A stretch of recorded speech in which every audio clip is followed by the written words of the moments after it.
Magandang araw mga kaibigan. Pag-usapan natin ngayon ang reaksyon o pahayag ng Malacanang tungkol sa mga salitang binitawan ni Pangulong Duterte sa Cebu Indignation Rally kagabi. Ito, may post ang Philippine Star 31 minutes ago. Okay, basahin ko . Malacanang dismisses former President Rodrigo Duterte's claim that President Marcos is veering towards dictatorship as a tall tale from a man prone to lying and to inventing hoaxes.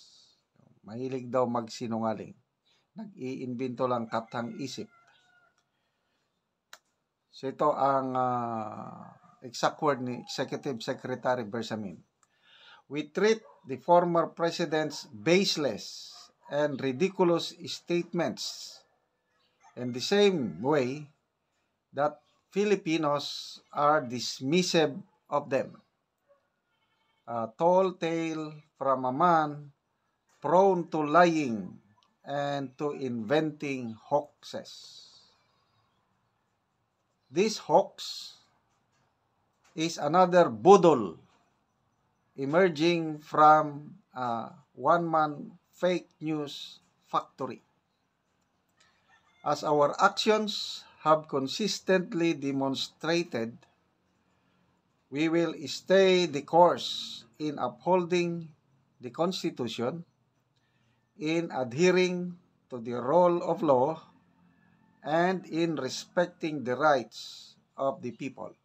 Yan po ang pahayag ni Executive Secretary Bersamin sa Via Alexis Romero. Yan, just in Philippine Star. So, ang issue is, birada ni PRRD, Tatay Digong, ang administrasyong ito, ang Pangulo is, papunta na siya sa dictatorship, kagaya ng kanyang like father, like son. So, response ng palasyo, hindi totoo yan. That's a hoax o fake news. Budol. Tinawag na budol. Budol emerging from a one-man fake news factory. Grabe ang tag nila kay dati, the one-man fake news factory. Anyway, ganyan lang, parte ng politika yan. Batuhan ng maanghang na salita. Bahala ang taong bayan na maghusga kung sino ang nagsasabi ng totoo. Kaya tingnan natin itong people who reacted. Yan ang paborito kong tinitingnan. Okay. People who reacted. Mahina.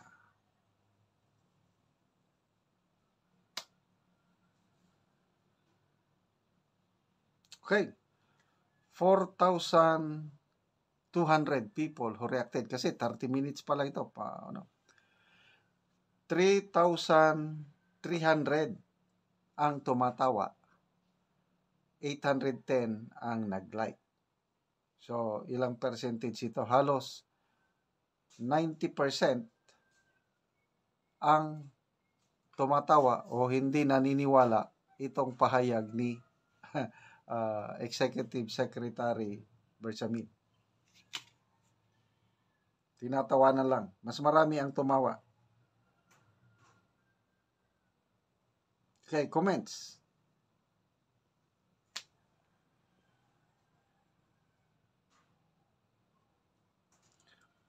Obimer Custodia.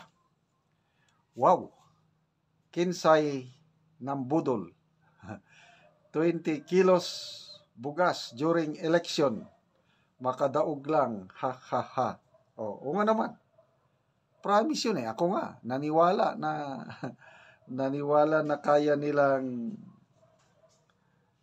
abutin yung 20 pesos per kilo na bigas. Wala ring nangyari. So ano pa? Zion praise Si Bersamin po ay itinalaga ni Duterte as Supreme Court Justice. Kung ganon, nabudol ka pala ni Digong na naging Supreme Court Justice. And speaking of fake news, malala ko doon sa, saan ba yun? PBBM rally sa Davao del Norte. Mismong bunganga ng Pangulo, sinabi niya, ang unang dumating sa Tacloban na nagdala ng tulong ay si Senator Tolentino in his capacity noon na MMDA chairman.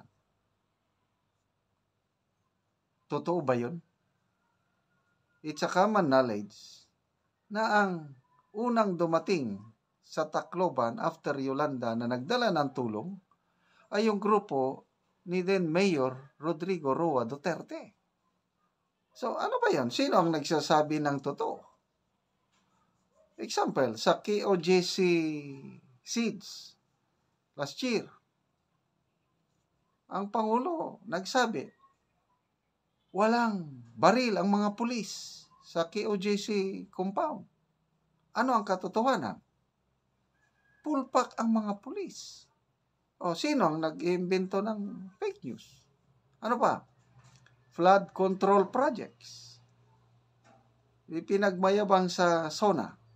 5,500 control projects tapos na. Marami pang ginagawa after 2 days. Grabing baha. Sunod-sunod na yun. Nasaan ang mga flood control projects? Yun, nabangga ng barko. O kaya na-overwhelm. So, anyway, bahala na ang taong bayan kung sino ang paniniwalaan. Parte yan ng sa larangan ng politika may batuhan talaga ng maanghang na salita.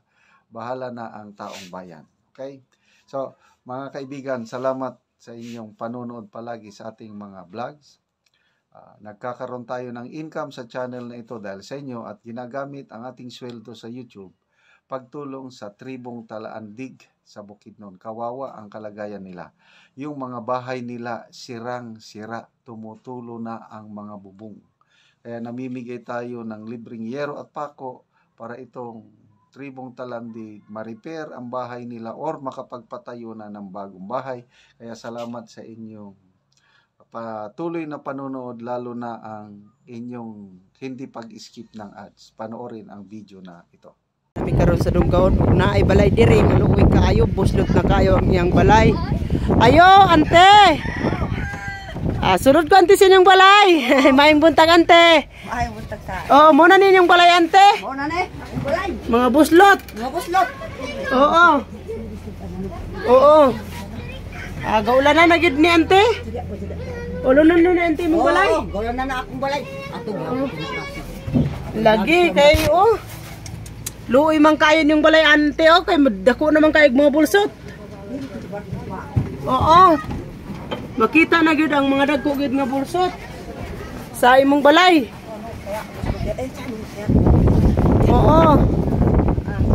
Kana duag naman kayo nga bangag.